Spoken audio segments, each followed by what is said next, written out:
अगर मैं दिल्ली की बात करूँ तो दिल्ली सिर्फ बैटिंग पिच नहीं, यहाँ पर बॉलिंग भी, स्पिनर्स का भी रोल बहुत है। अगर मैं स्पिनर्स की बात करूँ तो अगर मैं वाइट बॉल की बात करूँ या रेड बॉल की बात करूँ, तो अगर मैं वाइट बॉल की बात करूँ तो हाईएस्ट T20 में विकेट स्पिनर्स, लेग स्पिनर की विच इज़ अनिल कुंबले, और तीसरा जो स्पिनर है जिसकी हाईएस्ट विकेट है विच इज़ अश्विन। क्योंकि अगला मैच अफगानिस्तान का इंग्लैंड में है, जो कि सेम कंडीशन दिल्ली में ही मैच है, और अफगानिस्तान को इस मैच से ज़रूर सीखना चाहिए और समझना चाहिए कि कहाँ पर वो इम्प्रूवमेंट कर सकते हैं और कहाँ पर वो अपना इनोवेशन प्रैक्टिस कर सकते हैं, ताकि एक बहुत बड़ा मैच जो दिल्ली में संडे को होने जा रहा है इंग्लैंड के साथ, वहाँ पर वो बहुत बड़ा डेंट मार सके इंग्लैंड को, और मे बी वो अफगानिस्तान वहाँ पर मैच जीत सकें। आज मैं आपके लिए इंग्लैंड वर्सेस अफगानिस्तान की एनालिसिस लेके आया हूँ। मुझे समझ नहीं आ रहा मैं कहाँ से शुरू करूँ। मैं यहाँ पर टॉस से शुरू करना चाहता हूँ गेम। जब इंग्लैंड ने टॉस जीता और पता नहीं किस हिसाब से सोचा और अफगानिस्तान को बैटिंग दे दी।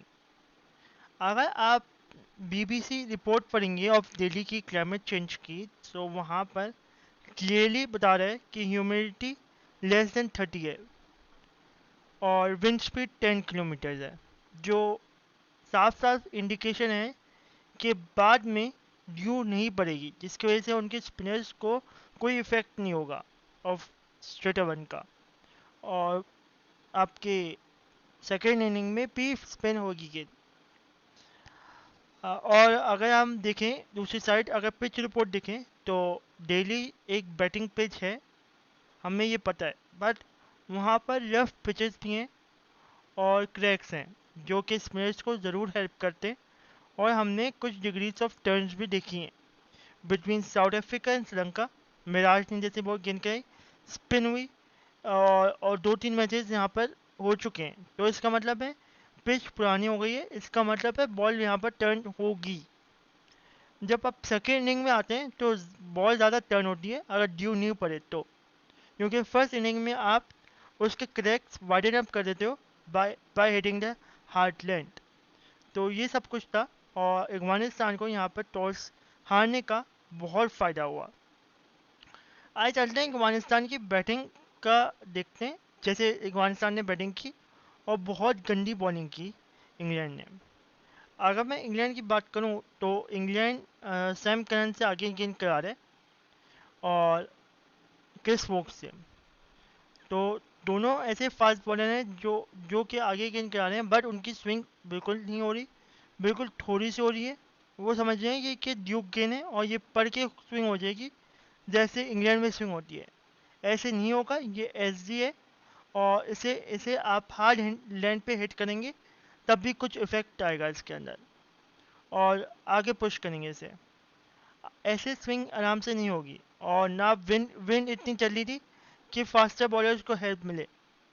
अगर फास्टर बॉलर्स को हेल्प नहीं मिल रही तो आपके पास बहुत सारे तरीके होते हैं वेरिएशंस के, स्लो वन के, कटर के, सीम बॉलिंग के, जो आप ट्राई कर सकते हैं, बट मुझे यहाँ पर कुछ नहीं ट्राई करता हुआ दिखा। मार्क वुड आए और मार्क वुड ने अपनी तेज पेस से उसने गेंद की, और बिल्कुल अजीब तरीन गेंद की, बिल्कुल हाई सर्व की तरह, बिल्कुल लाइन एंड लेंथ उसकी बिल्कुल बकवास थी, और पता नहीं कहाँ गेंद का आता। हाँ, उसने बाउंसर्स मारने की कोशिश की, एक बहुत अच्छा साइन था, बट उसने जो बाउंसर्स मारी हैं टुवर्ड्स टुवर्ड्स द कीपर मारी हैं उसने, या टुवर्ड्स द फर्स्ट स्लिप मारी हैं, तो बैट्समैन को टाइम मिला तो स्कूप स्कूप करने का। अगर ये टुवर्ड्स द बाउंसर मारता टुवर्ड्स द फेस, तो वो टाइम नहीं मिलता और बैट्समैन वहाँ पर शायद आउट भी हो जाता। तो यहाँ पर मार्क वुड को अपनी लाइन देखनी चाहिए, और बाउंसेस ज़रूर करे तो वो सरप्राइजिंग बाउंसर करे। आप हर दूसरी बॉल आप शॉर्ट गेंद ले थे, तो बैट्समैन आपको बहुत अच्छी तरीके से समझ के मारा था, स्पेशली गुलबाज। आपके पास सरप्राइजिंग कोई गेंद ही नहीं थी बाउंसर से, तो आप बाउंसर बहुत मारे थे। इवन कि आप शॉर्ट ऑफ लेंथ थे तो बाउंसर इजीली रीड हो रही थी आपकी। आप कुछ आगे गेंद कराते या यॉर्कर्स मारते हैं। हाँ, आपने बीच में कहीं यॉर्कर्स नहीं मारते हुए दिखा इंग्लैंड। आप यॉर्कर्स तो ट्राई करते हैं, और अगर लगती हैं और 2-3 विकेटें गिरती यॉर्कर्स पे, तो आप गेम में वापस आ सकते थे और शायद गेम जीत जाते आप, अगर जल्दी विकेटें गिरती। यहाँ पर 287 या 284 इज अ गुड टारगेट। हाँ माना, डेली के पिचेस बैटिंग पिचेस हैं, बट यहाँ पर स्पिनर्स का भी एक बड़ा रोल होता है, जो कि आपके इंग्लैंड ने नहीं समझा, और इंग्लैंड ने फास्ट बॉलर ही फास्ट बॉलर करवाए, और इंग्लैंड ने सिर्फ एक ही स्पिनर खिलाया अपना, विच इज़ आदिल रशीद, और उसने 3 विकेट ली। मैं यहाँ पर इंग्लैंड को यही कहूँगा कि इंग्लैंड बड़ी मुश्किल से बेन स्टोक, आदिल रशीद और मोइन अली को वापस लेके आया है रिटायरमेंट से। तो प्लीज़ इनको फुल चांस दे खेलने का इन द टीम, ताकि वो आपको सेमीफाइनल तक पहुंचा सकें। अगर आप नहीं देंगे तो आप नहीं जीतेंगे, और स्पेशली आप आदिल रशीद और मोइन अली को इसलिए लेके आए ताकि आपको इंडिया में खेलना हो, और इंडिया में आपको स्पिन चाहिए। सो दोनों आदिल रशीद और मोइन अली को ज़रूर खिलाना चाहिए, और साथ खिलाना चाहिए। और प्लीज़ 4 फास्ट बॉलर्स के साथ नहीं जाएं। यहाँ ये आप इंडिया में आए, यहाँ पर 3 फास्ट बॉलर भी बहुत हैं। अगर आप सिर्फ 2 फास्ट बॉलर और बेन स्टोक के साथ भी जाएंगे तो बहुत है आपके लिए। बाकी आप स्पिनर्स पे देख सकते हैं, आदिल रशीद और मोइन अली को। मैं अब बात करूंगा अफगानिस्तान की। जैसे अफगानिस्तान ने खेला, बैटिंग की, और फिर उसके बाद जब बॉलिंग आई, तो बॉलिंग में इन्होंने डरा नहीं। इवन दो इंग्लैंड 2019 का वर्ल्ड कप जीती है, उन्होंने आगे बॉलिंग की जो करनी चाहिए। उन्होंने mid of the wicket hit किया विद, और मुजीब से बहुत अच्छी गेंद की, विद द हैंड से वो अंडर लेके आया था, और उसकी कैरम बॉल भी हो रही थी और उसकी स्लिटर वन भी हो रही थी, जो बैट्समैन के लिए बहुत मुश्किल हो रहा था। उसके लिए विकेट वहाँ पर एक विकेट टिकर बना हुआ था कि एजेस भी निकाल रहा था और वो बोल्ड भी कर सकता था, और हमने दोनों चीज़ें देखी। इवन के शू के पावर प्ले में उसने ड्राई पिच का सही इस्तेमाल किया, और उसने नॉर्मल 50 रन देके 3 विकेटें ली, जिसने इंग्लैंड की कमर तोड़ दी, और इंग्लैंड का कोई बैट्समैन खड़ा नहीं हो पाया सवाई हैरी ब्रूक के। उसने कुछ 66 रन मारे, बट जब आप राशिद खान को लेके आते हैं, तो Rashid Khan one of the greatest लेगी इन ऑल टाइम, और वो एक लेगी है जिसमें इंग्लैंड ने 2019 पे बहुत मारा था, बट इस बार वो इंग्लैंड में खेल रहा था। यहाँ पर थोड़ी सी उसी की टर्न और ग्रिप मिली, उसने टर्न किया, विकेट टू विकेट रखा, और उसने विकेटें ली। उसने भी 3 विकेटें ली, बहुत अच्छी बॉलिंग की। इवन दो इवन दो नबी ने बहुत अच्छी बॉलिंग की, और रन रेट उसका बहुत कम था, और उसने भी फंसा के रखा इंग्लैंड को और खेलने नहीं दिया फ्रीली।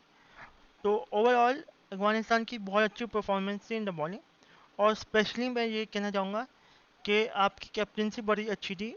आपने देखा और समझा, और डिफरेंट डिफरेंट बॉलर्स को लेकर आए in different batsman. For example, आप बटलर के सामने नवीन उल हक को लेके आए, आप बाकी जो रूट है और इनके सामने आप स्पिनर्स को लेके आए, नबी, राशिद खान वगैरह को लेके आए, और आपने बहुत अच्छा रोटेट किया और विकेट ली इस तरह।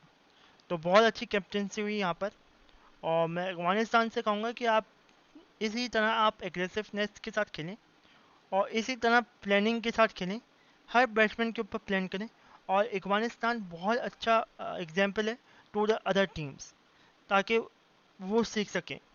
इंग्लैंड को अपना बकअप करना पड़ेगा अपने आप को, और लुक फॉरवर्ड करना पड़ेगा, और खेलना ज़्यादा एग्रेसिव खेलना पड़ेगा।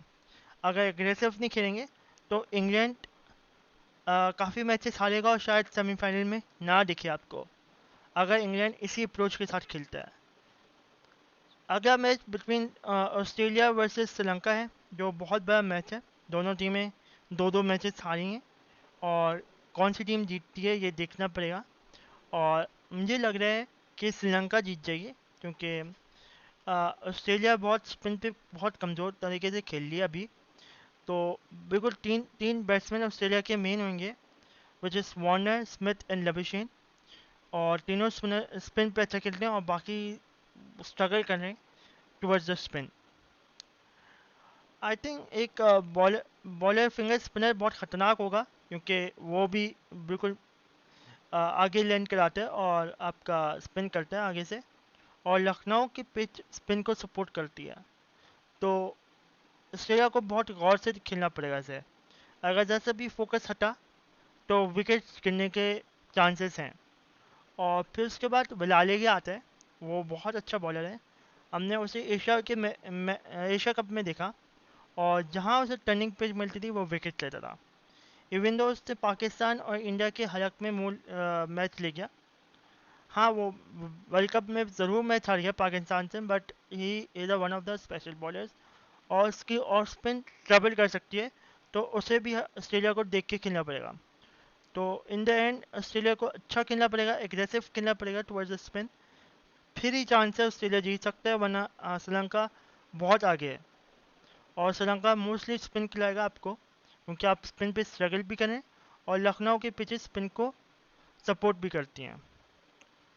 तो मेरा यही कहना है कि स्पिन पे ज़्यादा अच्छा खेलें, और प्लीज़ टॉस जीत के पहले बॉलिंग करें, ताकि श्रीलंका को अगर ड्यू में बॉलिंग करने को भी मिले तो बाद में स्पिनर्स इतने इफेक्टिव ना हो जितने फर्स्ट इनिंग में हो। सो यहाँ तक ये था मेरा एनालिसिस छोटा मोटा। अगर आपको पसंद आया हो तो प्लीज़ लाइक कीजिएगा और इसे सब्सक्राइब किया, और जितने लोगों से आप शेयर करना चाहते हैं और आप शेयर करिएगा। यहाँ तक के लिए थैंक यू, बाय, लाफिज, शब